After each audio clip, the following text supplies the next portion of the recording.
Hello, I am retired Judge Julie Field. I am the co-founder of the Consilium Institute with Heidi Webb, and we are here today for another in our video podcast series, Thinking Boldly, where we, through the Consilium Institute, bring in experts from around the country who have expertise and knowledge to share with us, and who many of whom are Consilium practitioners who have implemented the better way to and through divorce in their cases.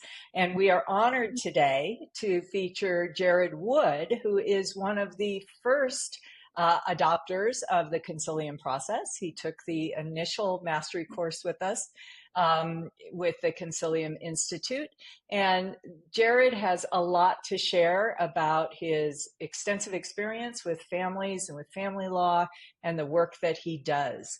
So Jared, we're very honored to have you here. Let me just share a little bit about your background, if I could. Please, thank you very much. I appreciate it. Okay, so Jared graduated from Boston College Law School and served as a law clerk for the Massachusetts Probate and Family Court. For the past 17 years, he's been in private practice, working almost exclusively in family law. His practice is broad, but most frequently encompasses cases involving disputes over custody, complex asset division, and child support or alimony in families with atypical forms of compensation. So Jared really is the person to go to if you have those challenging questions. He also focuses before marriage on prenuptial agreements. So he's got a lot of experience dealing with families of all kinds in the Massachusetts courts and in the Boston area. So Jared, we're just so thrilled to have you here from your offices at Egloff and Wood. So thanks for joining us. Thank you for having me. I really appreciate this. Yeah. So let's just start. You pointed out and asked us to note your experience with prenuptial agreements. Here it is, May. It's almost wedding time, June, wedding season. Is there a higher demand for prenuptial agreements this time of year? There is. Ideally, people are going to, if they decide they want a prenup, and a prenup is not for everyone, but if someone decides they want a prenup, typically they start working with a lawyer, ideally, 6 months before their wedding. That is oftentimes very aspirational. A lot of times people call and say, I've gotten the call of someone calling saying we're getting married this weekend. Yeah. And oftentimes you can't do a prenup that quickly. But with weddings happening in June and July and May, I've got a lot of prenups on my desk right now. It is prenup season. Have you seen sort of an evolution or changes in either what people are asking for in their prenups, how they're approaching them? What have your observations been since you've been sort of in that terrain for a little while? So I think they fall into two categories. One is a lot of prenups are kind of instigated by someone's parents. Someone's getting married. Their parents are concerned either because they're divorced or they've heard stories or they want, they're thinking about inheritances, they're thinking about gifts, and they want to preemptively kind of try to address that through a prenup, which can be a good reason to get a prenup. So oftentimes there are parents in the background who are pulling the strings, and that poses some challenges, but it's common, that's one group. The other group is people that are getting married a little later in life, who have already established their careers, who maybe have a nest egg they've saved. Maybe this is their second marriage. Maybe it's a kind of a gray marriage. And they are, thinking about, what may have made sense for a financial partnership if they were getting married in their 20s doesn't make as much sense in their 50s or 60s. Yeah. And so they want to go into it with some guardrails around it. So speaking of gray, which I can relate to, obviously, I think you maybe could define that term for people who may be listening and not familiar with a gray marriage or a gray divorce for that matter. Right. So a gray marriage or a gray divorce typically is people getting married in their, I've got a lot of gray and I'm in my 40s, but let's say in their later 50s or early 60s. So approaching more the traditional retirement age. And, people, I've done a number of prenups this year with people that, have been together for a long time and decided in their 60s, let's tie the knot. And so that, presents its own challenges. Yeah, and I think reciprocally, it's interesting when people talk about gray divorce, I think people are living longer. So it used to be, I can just sort of like suffer for the next 8 years. We probably won't live longer than that once we retire, to wow, this could be 25 years. And do I really want to stay in this marriage that isn't thriving? Correct. So Jared, I've had the good fortune of working with you many times over the last number of years. And one of the things I think that really, many things distinguish you, but one of the things that I think for people who are consumers of family law that really distinguishes you is the fact that you're Jared Wood, you're it. Unlike going to a large firm where maybe there would be an associate and you as a partner, and then maybe a paralegal on a case and some other support staff working on a case, which I think people don't always understand sort of the pros and cons of those differing models. Could you talk a little bit about how you approach a case and how you think that impacts what you do? Sure. A great question. So when someone is looking for a divorce attorney, getting the right fit is really one of the most important things they need to consider. And part of the right fit is finding out, what is the dynamic of this professional and how they work and who they work with.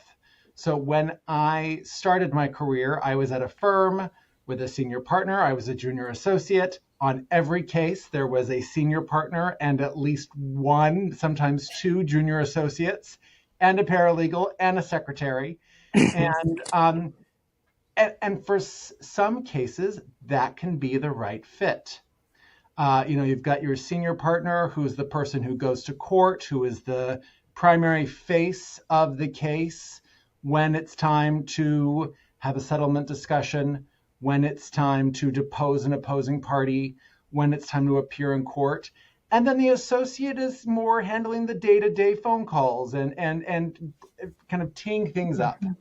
And there is a team approach. And one of the benefits of that approach, which is not what I do, but one of the benefits of that approach is if you want someone on the phone, you can call the firm and you are going to get someone who picks up the phone.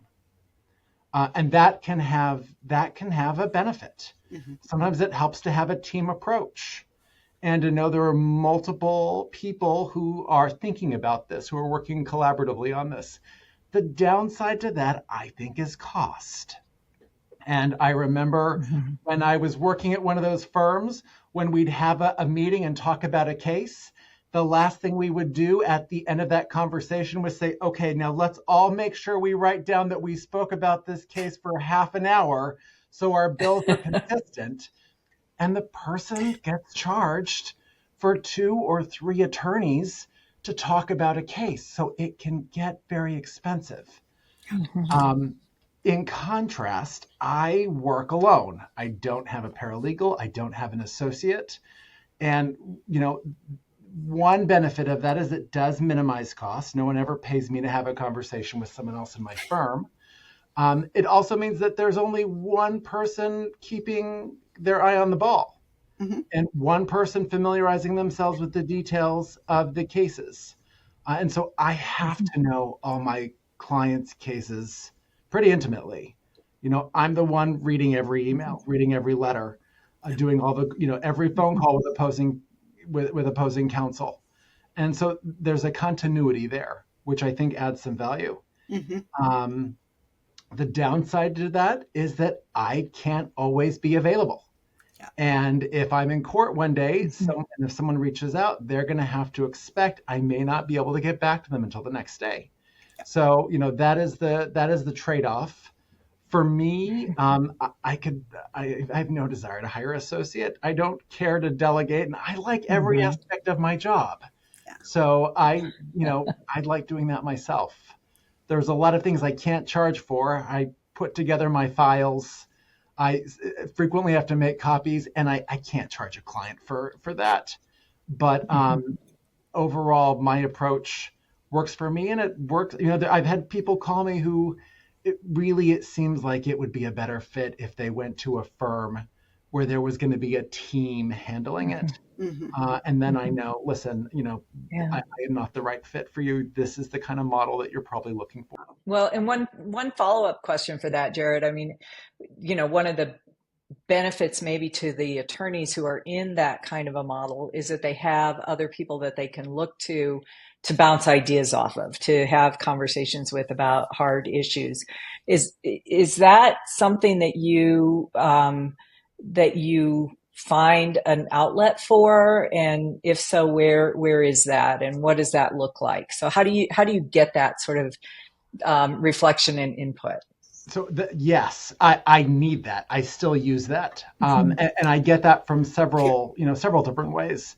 I have a law partner. She and I don't typically work on the same cases together. Every once in a while, we'll help each other out. But we are constantly saying, hey, I've got this situation. How would you handle this? What do you know about this judge? I have a new opposing counsel. Have you ever had a case with her? What is she like? And then, I have good relations with other divorce attorneys, even though we are adversaries for the most part, and there are some exceptions. For the most part, the family law bar is a friendly group of professionals who respect our craft, even when we have difficult cases, and we pick up the phone and we talk. And we see each other at events and we talk. And we see each other in the hallways of courthouses and we talk. So and then I have my trusted friends in this profession as well. I am frequently answering questions and asking questions of other professionals about scenarios, the law, what certain judges are doing, how to handle situations, guardian ad litems, accountants. There's a lot of professionals that we end up working with. Can you talk a little bit about sort of how the Consilium model may have played into that sort of collegiality that you're describing? Well, it's been beneficial to meet other professionals who are similarly trained, because it creates, and I got to say that the web of professionals who are Consilium trained in the greater Boston area has grown significantly. And I recently had a case with two attorneys who were trained, and it does a couple things. One, it allows there to be some trust. And trust is something that, we cautiously, with, non-Consilium attorneys, we cautiously build over time. But if I know someone has gone through this process, if I know someone has understood this training and sought it out, that speaks to their character. And it also makes it easier to trust them. So that has been very beneficial. And then separate from that, one of the things the Consilium process has done that's enhanced my practice is made me realize that I wasn't talking to enough non-lawyer professionals. That, my clients' needs were more holistic than just needing an attorney. Yeah. And so speaking with financial advisors, speaking to mental health providers, speaking to, trusted confidants, the web is expanded of whom I now speak to, that previously I was really only interested in my relationship with my client.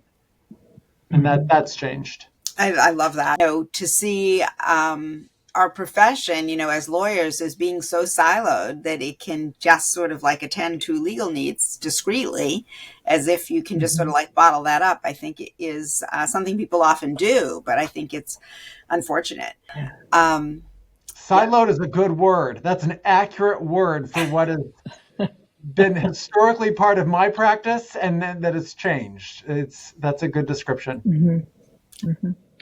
So why did you seek out, you were one of the early adopters, as I said, of the Consilium process. Why did you seek out Consilium as a model that you wanted to learn from through the mastery course? A couple of reasons. I had known Heidi for years and had developed a real appreciation in kind of her craft and the way she approached it. It was novel. I didn't know anybody who did, before meeting Consilium, I didn't know anyone who did what Heidi did. Yeah. And I was very suspicious of other professionals that were kind of adjacent. And so I had a lot of appreciation and trust in what Heidi had done. But also, I am not a mediator. I have no desire to be a neutral. I don't like on the occasions a judge appoints me to be a neutral. I hate it. I have no desire to ever be a judge or an arbitrator. But even though I'm a litigator, I appreciate that traditional litigation frequently is messy and can create more harm than it needs to. And, I think litigation is oftentimes necessary. It wouldn't be my plan A if I was kind of facing a family law challenge, but sometimes it's a necessary plan B. And I was looking for a way to make the impact I had on my clients' lives and the outcomes I get from my clients to be to be better than what I have seen happen. Mm-hmm. Mm-hmm. And I really I appreciate that, especially people getting divorced who have children, that even though their marriage may be ending, their relationship is not ending, and that they are going to be co-parents for life. And my husband and I were at a wedding where one of our friends was the bride, and the bride's parents were divorced. And the bride's parents could not sit at the same table. Mm. They did this awkward exchange where the mother walked the bride down half the way down the aisle, and then there was like a throwing it to her ex-husband, and the ex-husband took the bride down the rest of the way. And the entire wedding, people were talking like, they're divorced and it was really ugly. And all people could do was gossip and talk about how terrible this was years after at their daughter's wedding. Yeah. And I just remember thinking, somewhere an attorney helped screw this up. Yeah. Somewhere an attorney did something that made it palpable at their client's daughter's wedding a decade later. Yeah. And that made me appreciate that I want to do this in a way where I'm forward looking, not just for my clients' kids, but also for my clients. I don't want them hating their spouse when this is over. I want them to move on to the next chapter of their life.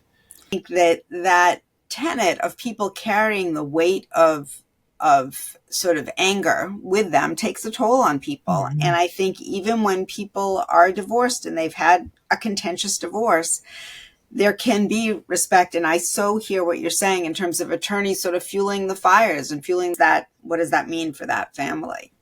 And for that daughter that day on her wedding, how did it feel to be passed off? Probably, I mean, I've got to believe it felt like the pass off she did for years as a kid, between her mom's house and her dad's house. Another step back with me. When you first started your practice, you clerked for probate and family court right after law school, and then you've been doing family law since. Did you go into law school, or at what point did you decide, I want to do family law, and why? Because it's not often the first go-to for folks that go to a law school as prestigious as Boston College. Thank you. I knew my 2L year. Family law was the first elective class I got to take. In the first year of law school, they choose all your courses for you. Mm-hmm. And my first semester of my second year, I took family law and I loved it. And I liked, there were a few things about it that were appealing. I knew that I wanted clients that were human beings and not corporations. Mm-hmm. Like, not to take a dig at corporate attorneys, but that wasn't going to be me. That didn't interest me. I liked that family law, there is an intersection of, different areas of the law. It involves contracts. It involves property. It involves trusts and estates. Mm-hmm. It involves taxation. Mm-hmm. And I liked that early in my career, I got to go to court. If I was doing corporate litigation over patents or trademarks or something, I would be in I'd be buried looking at boxes of discovery for years before I ever got the opportunity to go to court. And one of the things that gives me a high is going before a judge and making an impassioned case. I don't do roller coasters or, any kind of extreme sports, but that is what I feel when I go before a judge and I think, I've got to win this. I've got to try. I've got to sell this. I've got to be concise. I've got to make an argument and try and win this. And so family law involves, really doing the meat and bones of what attorneys do. I do a lot of writing. I do a lot of negotiating. I do a lot of appearance before judges. I take depositions, and I do a lot of different skills that many attorneys never get the chance to do, and other attorneys have to wait years or decades before they're in a position to do it. It's compelling work. Sometimes it's dirty. Sometimes people come and they bring to you their stories, and it's hard. But it is always compelling. And that is really appealing. Yeah. So you said earlier in our conversation, there are some times that people need to go to court, that they need to litigate an issue. What do you tell people when it's clear to you that that's the path that needs to happen? What's your counsel to your clients in that context? One of the first things I do is make sure they appreciate that the probate and family court, at least in Massachusetts, is the Wild West.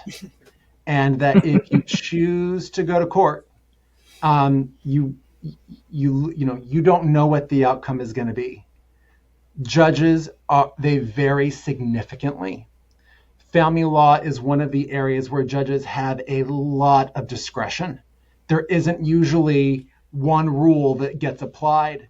And for situations where there are rules, they have lots of exceptions. And so if you go to court, what I let clients know from the beginning is there is a range of outcomes, and it will probably fall within this range. It might be a wide range, and there are outliers where decisions come down and they're well outside of that range. Mm-hmm. And even though I am good at what I do, if I can be a little immodest, there are cases. You can be, please. There are cases that I should have won, where the facts and the law were on my side. And there were cases that I had no business winning. The facts and the law were not on my side. And I won those. And I lost some of the ones I should have won. So if you put your fate in the hands of a judge, there's a real risk that, it's not going to go where it feels like it should. It's also an expensive process. It takes time. It can take months to get a hearing. I had a case that went all the way to trial, and we waited for 1.5 years for the decision to come down. We had litigated over the custody of some teenagers that when the decision came down, it was too late because they'd already turned 18. So, judges are inconsistent, and judges get, you might start a case with one judge, it goes to another judge, it gets assigned to another judge. There's going to be a real problem with, there's not a continuous audience or decider that you're going before. And so it can be, there's very little certainty, and that has to be what you accept from the beginning. So in your mind, do you think you have a hierarchy of decision making when your negotiations turn to this is going to court? What are the there are many variables that might make you decide that you say to your client, we're just not able to settle this piece, or this is something that I think it's going to be better off going to court. Can you describe a little bit for people who are listening what that process is like for you and what the factors are that you consider? Sure. So my preference is always to try to make an agreement if one can be reached. So that is always, always trying to make an agreement. And if you can't reach an entire agreement, are there smaller things you can reach an agreement on? I learned early in my career, judges get annoyed if you come before them and say, we could not agree on a single thing. It is much better to say, we agreed on A, B, C, and D, and E and F, we really need some guidance on. So, trying to get as much done as possible is also sometimes helps you cross the finish line. If you begin ticking off things, there are some people that will not or cannot negotiate until the pressure is on them. Mm-hmm. So unfortunately, a number of times I've gotten cases ready for big hearings or even cases ready for trial thinking we're going to go do this. And the other side caves in the hallway before the hearing starts. So some people just are incapable of compromising until the stakes are high. Usually my clients, I try to be direct with my clients that if they're taking an unreasonable position, if I think I'm going to lose, I let them know that this is not a fight I think I can win. Mm-hmm. It'd be better to make an agreement now. Mm-hmm. Many attorneys don't give that advice to their clients. Many attorneys aren't very good at giving a candid, respectful but honest evaluation to their clients saying, this is the range of outcomes. We're most likely going to fall in this range. It's not worth it. It's not worth the money. It's not worth the risk. It's not worth the aggravation to go there. I try to. And then there are just some personalities too. Mm-hmm. There are also some personalities that cannot get to yes, is what we say, that cannot reach an agreement. Mm-hmm. That, even if you say yes to all their demands, there are some people that even if you agree to what they want, that isn't enough. They come up with something else. Mm-hmm. Mm-hmm. And, I've negotiated, unfortunately, against enough of those types of people to learn that it's a fool's errand sometimes and that you've got to let a judge decide. Yep. It is infrequent, but sometimes there is a legitimate disagreement about the law. Right. That doesn't happen as much as one might think, where there's the law could really go either way on this, or, we just need a judge to decide a legal question. Yeah. That's usually not why we're in court, but it sometimes does happen that way. Right. So what do you like to see in a judge? What's, a good day in court? What you're walking into a courtroom, what gets you relieved, excited, comforted by what you see in the judge? What characteristics do you think a judge should have? So asking for, a friend. Most court hearings involve submitting things in advance that are written. So motions or memos. So most of the time you've given something in writing to the judge. And I want to just acknowledge that judges are overworked. They have huge caseloads. They cannot get to read everything that is put before them in advance of a hearing. But I love it when a judge reads what I've submitted before I get to the bench. When my client and I have spent a lot of time making sure that what we put forward is truthful, that it is concise, that it's well organized, that that there's a reason behind what we're asking for. And when I get before a judge and the judge says, Attorney Wood, I've read your memo. I don't want to hear you repeat anything that's in writing. Is there anything not in your memo that I need to know? That doesn't happen very often, but I love it when that happens. Yeah. I also love judges that give pointed direction. That say, even when I don't like what they're saying, if they let me do my tap dance for my client and say, let me tell you why I think you should do what you should do, and they let me make my argument, and then they say, Attorney Wood, I am not inclined to do that because of X. That's helpful. That helps my client understand why.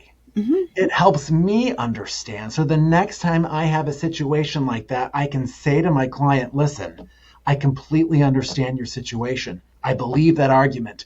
I've made that argument before and it didn't work.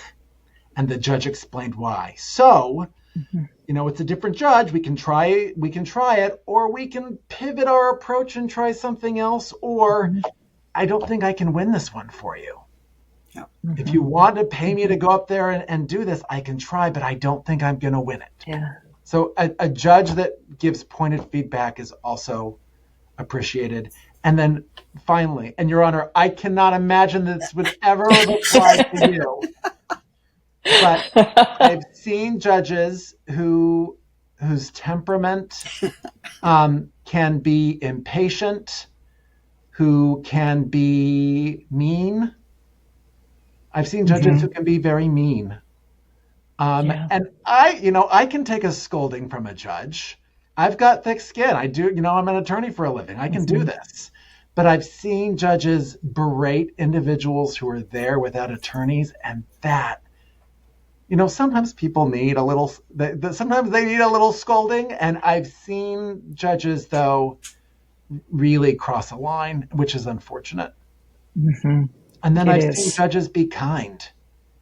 I've seen judges be kind and respectful and wear the robe and sit on that bench with, some grace and some dignity and authority that is commanding. And that is really cool when it happens. I had a judge once in my career, I was representing the parent. These two parents were at each other's throat. We'd been in court like 4 or 5 different lawsuits, like problems. And the judge, after kind of during the middle of a hearing, stopped it. And she said, with attorney's permission, I'd like to clear the courtroom, including attorneys, and just have the parties sit here, and I'd like to talk to them. And of course, I wasn't going to say, sorry, Your Honor, I need to be here for this. And the judge cleared the courtroom, attorneys left. I didn't see it happen, but she came down off the bench and sat at eye level with these people and explained to them politely how they were screwing up by getting caught up in being right. And I was so impressed by that. So impressed by that. And she didn't make a decision. She just gave them she explained the position she was in and that, that their son was in crisis and what he needed from her perspective. And it wasn't something she could deliver and how they needed to change. And that was, I've only seen it once, but it has stayed with me. Yeah. That's incredibly powerful. So, Jared, we asked you to share one of your favorite quotes with us, and you shared a couple that are related. And I would just like to ask you about that and about those and how that impacts your work that you do with families every day. So, thank you. I'm a little embarrassed about the source of my quote, and maybe this is me being a snob. But there is a Dr. Phil quote that that resonates with me, and he says, "We teach people how to treat us." And in preparing for this, I Googled and I thought, well, maybe it's not really Dr. Phil. Maybe it's someone else. Yeah, I think Dear Abby says that too. So Okay. that we'll attribute it to her. Version. I found an expanded version by Tony Gaskins, who I admit I don't know who Tony Gaskins is, but Tony Gaskins said, "You teach people how to treat you by what you allow, what you stop, and what you reinforce." And the principles from both quotes, though, I mean, it's helped me personally in my life, but I explain, especially to clients who are beginning a divorce, And especially when someone feels like they've been belittled by their spouse, they've been bullied by their spouse, they had a marriage that didn't work because they were constantly compromising. One of the things I try to explain to clients is that they are beginning a new relationship as a divorced co-parent. And that when they separate and they begin having to, do things as a divorced co-parent, that they are from the beginning teaching their spouse a new way to treat them. I love that, Jared. And that, it's not as simple as it sounds. I appreciate that. But it's, if they made mistakes during their marriage, if they made mistakes during, as a co-parent while their family was intact, that a divorce provides an opportunity to say, you know what, things are different now. And moving forward, these are my boundaries. Yeah. Moving forward, this is how you can and cannot communicate with me. Moving forward, these are the decisions I am making. And, divorced people get to set up their own households. And there are different rules for kids in different households. And, you don't have to suffer the kind of relationship problems as a divorced spouse that maybe you felt you were obligated to suffer when you were married. So that quote sticks with me. And I think it's really applicable to a lot of people who are going through transitions with their families. Yeah, and I think that's nice. Beautifully said. And, it's a new set point, new opportunity. And that's really well said. Yeah. Thank you, Dr. Phil. I can't believe I'm saying.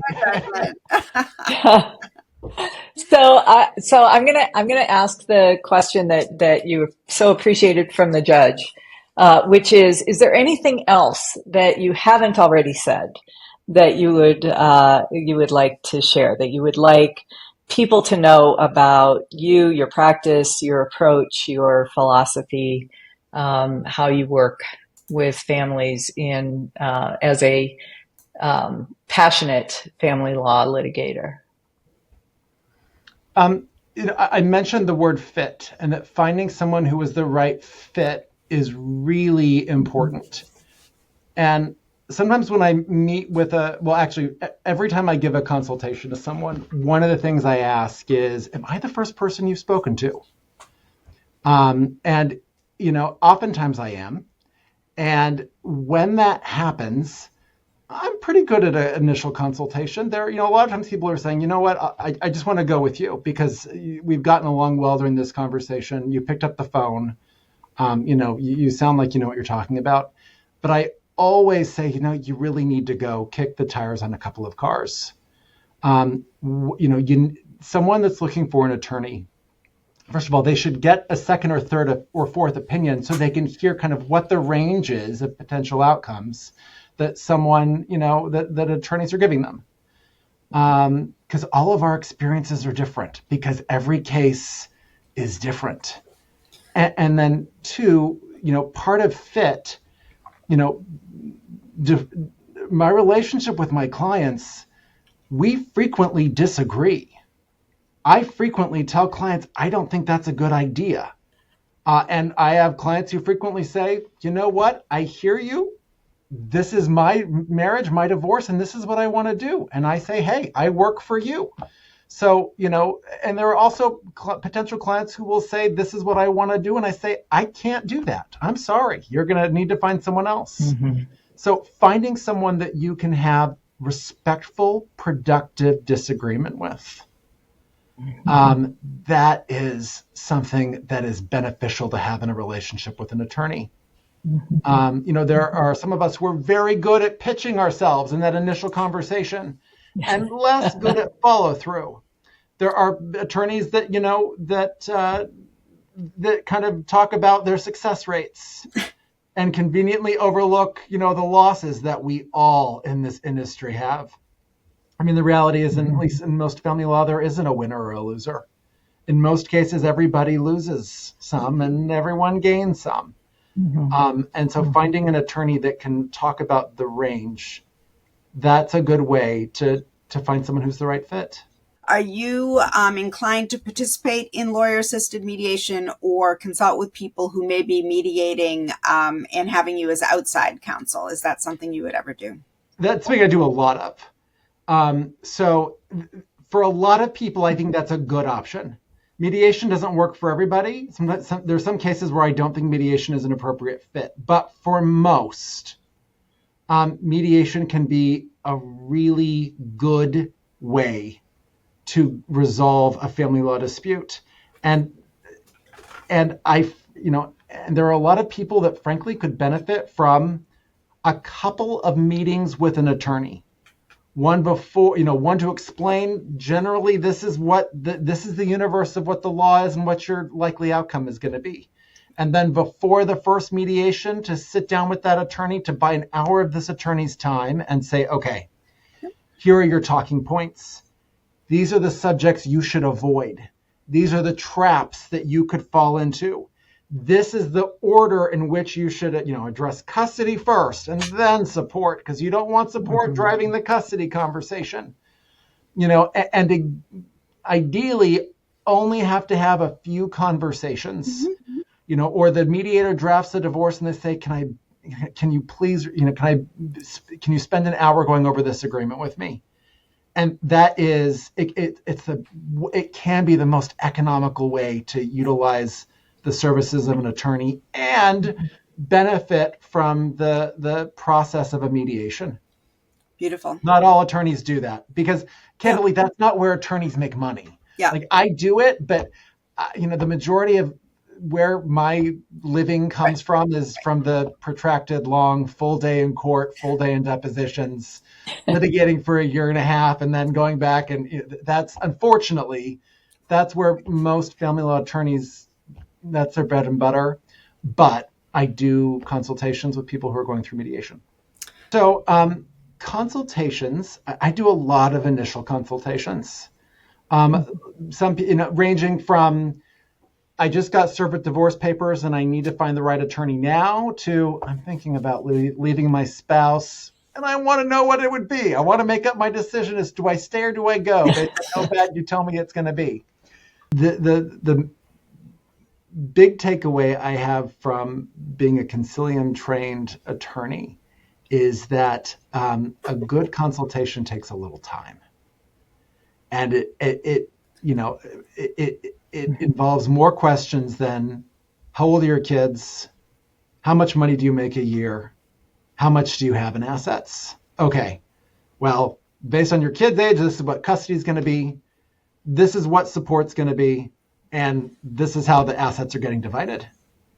It's taking time to understand, well, what is the parenting dynamic like?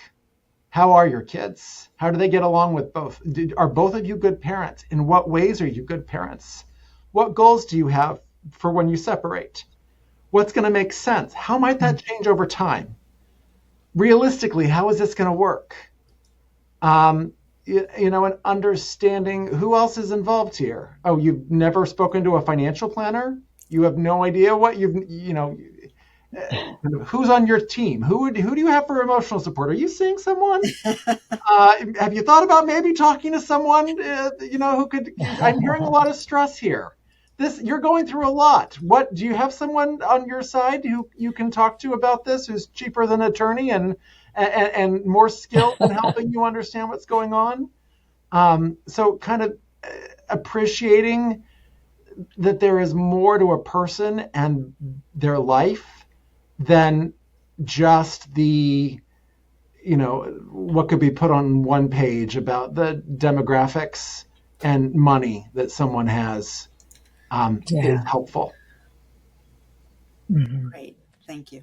Who is your ideal client? You talked about a good fit for the client with the attorney, and the client should look for a good fit with their lawyer. But for you, who would your ideal client be? They're responsive, so I can get a hold of them. And most of my clients are responsive. Every once in a while I have one that's not, but who's responsive, who's honest, and who will push back. I like a client who will say, Jared, I don't like that. That actually, I don't want 50-50 custody. I'm hearing you say that's a likely outcome, but that's not what I want. And I am not comfortable. I hear you. I appreciate the risks, but that's, I'm going to push back. And then someone who also at the same time will value my guidance, who will say, oh, okay, I hear you on this. I hear you. You're the expert on this. I hear you. So someone who can really balance that and knows how to be thoughtful about what they want and not be a pushover.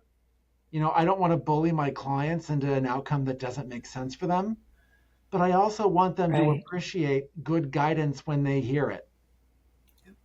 So sounds to me like you want an authentic relationship with your clients. That is the truth.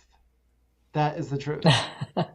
And then also, if I could add one more thing onto that, someone that on occasion, I get clients who are turned on by the conflict.